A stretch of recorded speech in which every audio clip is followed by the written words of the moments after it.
आप सभी को जय श्री महाकाल। प्रेमियों, आज की वीडियो में आपको एक ऐसा छोटा सा काम बताया जाएगा, अगर आपने वो कर दिया, कोई भी मनोकामना हो भगवान को पूरी करनी ही पड़ेगी। इससे पहले हम आपको अपना वास्तविक अनुभव बताते हैं। हमारा कोई काम अटका हुआ था, जो काम 4 से 5 दिनों में हो जाना चाहिए था, उस काम को 27 दिन बीत चुके थे और वो काम नहीं हो रहा था। तो पता नहीं किस वजह से देरी थी, ये तो हम नहीं कह सकते, लेकिन फिर हमने जो पूजा आपको बताने जा रहा हूँ वही काम किया। और यकीन मानिए प्रेमियों, उस समय वो जिस समय हमने ये काम किया वो समय नहीं था उस काम के होने का, लेकिन हम शिवलिंग के पास से उठकर वापिस अपने स्थान पर गए भी नहीं थे। उससे पहले हमारे पास संदेश आ चुका था कि आपका काम बन चुका है, कर दिया गया है, और वो समय भी नहीं था। तो जैसे इस दास का काम हुआ है, मैं तो हाथ जोड़कर प्रार्थना करता हूं कि आप सभी का भी काम भगवान वैसे ही करें। अब जो बात बताने जा रहा हूं, एक एक पॉइंट को ध्यान से समझना और फिर वैसे ही कर देना। अब आपको बताने जा रहा हूं पावन पवित्र महाशिवरात्रि की 4 पहर की पूजा। 4 पहर, देखिए यहाँ एक बात और क्लियर कर दूं कि शिवरात्रि की जो 4 पहर की पूजा है, वो जिस दिन व्रत होता है ना, उस दिन शाम के 4 पहर होते हैं, ठीक है। लेकिन हम गुरु भगवान के आदेशानुसार और गुरुदेव त्रिभुवनपति भगवान शिव के आदेशानुसार शिवरात्रि से 1 रात पहले वो पूजा करते हैं। मैं फिर रिपीट करता हूं अपने शब्दों को, भगवान शिव के आदेशानुसार हम शिवरात्रि की रात को नहीं, शिवरात्रि से 1 रात पहले वो पूजा करते हैं। जैसे आप सभी जानते हो, बाबा श्याम की धोख द्वादशी को लगती है, लेकिन एकादशी की रात्रि को जागरण करके पूरी रात जग के तैयार किया जाता है अपने आप को द्वादशी के लिए, और धोख द्वादशी को लगाई जाती है। उसी प्रकार से हम भी शिवरात्रि से 1 रात पहले बैठते हैं भगवान शिव के आदेशानुसार। अब मैं ये नहीं कहूंगा कि आप भी बैठिए, नहीं, आप शिवरात्रि की रात को ही बैठिए, कोई दिक्कत नहीं होगी, कोई परेशानी नहीं होगी। वही 4 पहर हैं, चाहे 1 रात पहले बैठ जाइए, चाहे शिवरात्रि की रात को बैठ जाइए। 1 रात पहले बैठोगे तो 4 पहर की पूजा पहले हो जाएगी, शिवरात्रि की पूजा अगले दिन होगी। और शिवरात्रि की रात को बैठोगे तो पहले दिन में पूजा कर लोगे, 4 पहर की पूजा शाम को होगी। कोई भी फर्क नहीं है, कोई भी फर्क नहीं है, कोई भी फर्क नहीं है, ठीक है। अब बात करते हैं कि इसमें हमें क्या करना होगा, कैसे करना होगा। सबसे पहले एक पूजा में हमें 5 बेलपत्रों की आवश्यकता पड़ेगी। 5 बेलपत्र, जो भगवान शिव का शिवलिंग है, जहां अशोक सुंदरी का स्थान है, जहां से जल नीचे गिरता है, पहला बेलपत्र वहां। दूसरा शिवलिंग के ऊपर। तीसरा वासुकी नाग के ऊपर। चौथा ऊपर जो जलाधारी, जहां से जल नीचे शिवलिंग पर गिर रहा होता है, वहां पर। और 5वां जो नंदी भगवान का उठा हुआ पाव है। यानी एक बार में हमें 5 बेलपत्रों की आवश्यकता पड़ेगी।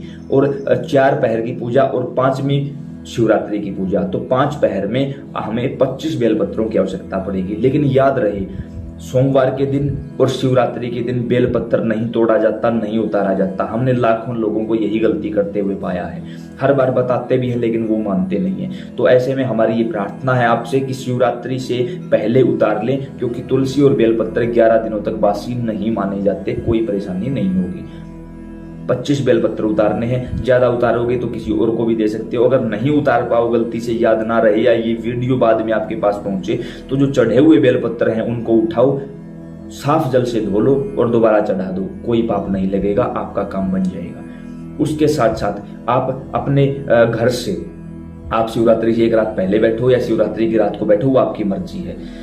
अब आपको घर से पानी लेकर जाना है।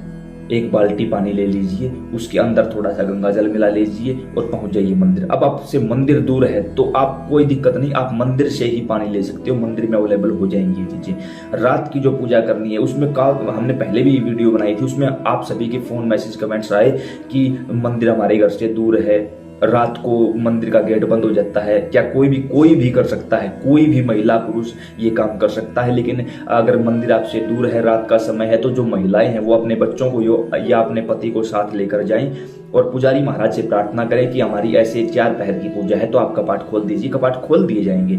एक नहीं, हमने हजारों ऐसे एग्जाम्पल देखे हैं कि कपाट खुले हुए मिलेंगे आपको, शिवरात्रि से 1 रात पहले भी और शिवरात्रि की रात को भी। शिवरात्रि की रात को तो कहने की जरूरत ही नहीं। फिर भी अगर आपको लगता है कि शिवरात्रि से 1 रात पहले कपाट नहीं खोले जाएंगे, तो आप शिवरात्रि की रात को बोल सकते हो, उस रात को तो उनको कपाट खोलने ही पड़ेंगे, ठीक है। तो ऐसे में आपका काम वहां चल जाएगा।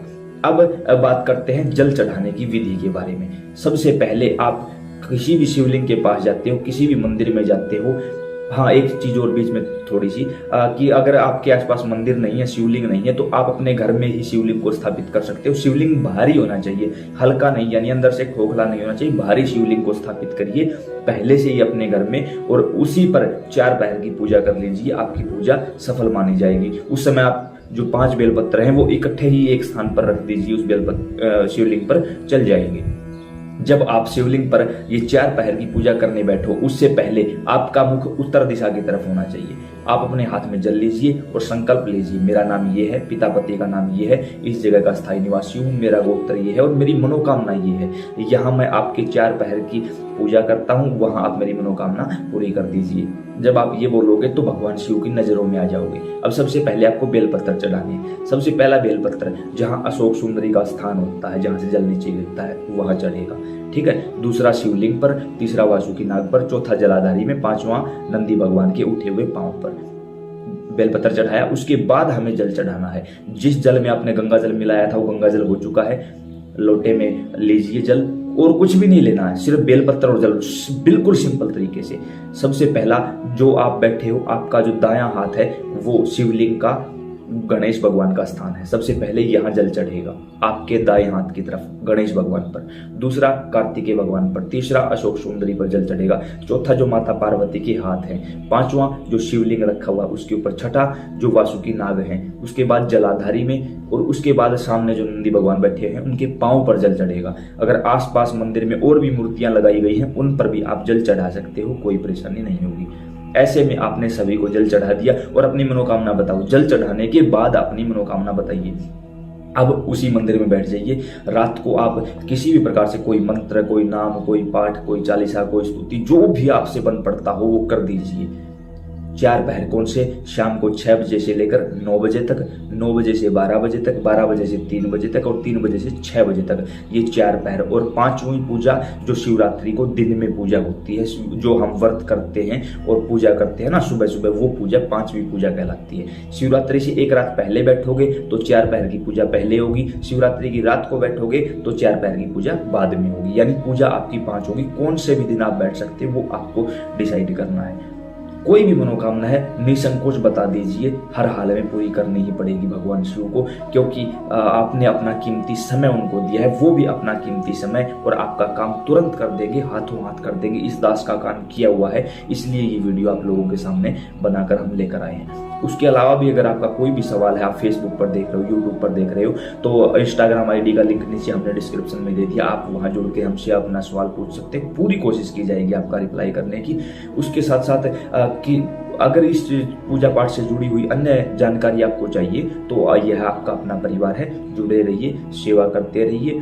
और आप सभी को जय श्री महाकाल। भगवान आपकी सभी मनोकामनाएं पूरी करें। जय श्री राम।